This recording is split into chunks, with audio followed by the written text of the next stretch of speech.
সত্যি বিশ্বাস করা যায়নি।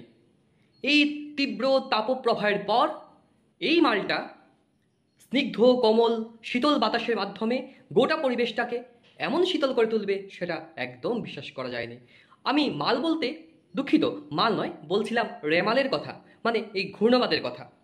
আবহাওয়া দপ্তরের বুলেটিন অনুযায়ী 130 কিলোমিটার প্রতি ঘন্টা গতিবেগে এই রেমাল ধেয়ে আসছে আমাদের দিকে। যাই হোক, সে রেমাল ক্যামাল বেমাল জেমালই হোক, আগামী 3 থেকে 4 দিন আমরা স্বস্তিতে থাকবো বলেই আমরা আশা করতে পারি আবহাওয়া দপ্তরের বুলেটিন অনুযায়ী। আর তাই জনস্বার্থে আমি কয়েকটি কথা আপনাদের সঙ্গে শেয়ার করতে চাই। বলতে চাই, যারা জীর্ণ শীর্ণ রোগা পাতলা আছেন তারা ভুল করেও সেই 130 কিলোমিটার গতিবেগের হাওয়ার সম্মুখীন হবেন না। পরে দেখা যাবে আপনাদেরকে খুঁজেই পাওয়া যাচ্ছে না। আপনাদের আত্মীয় পরিজন খুঁজতে গেলেও আপনাদের আড্ডাস্থলে গিয়ে দেখবে আপনারা ঝুলছেন সেই গাছের উপর, পড়ে আছেন সেই মাঠের মধ্যে। তাই সাবধান। দ্বিতীয়ত, স্ত্রী পুরুষ ছোট বড় জাতি ধর্ম বর্ণ নির্বিশেষে সবাইকে বলতে চাই, আপনারা দয়া করে ছোট কাপড় গামছা লুঙ্গি পরবেন না।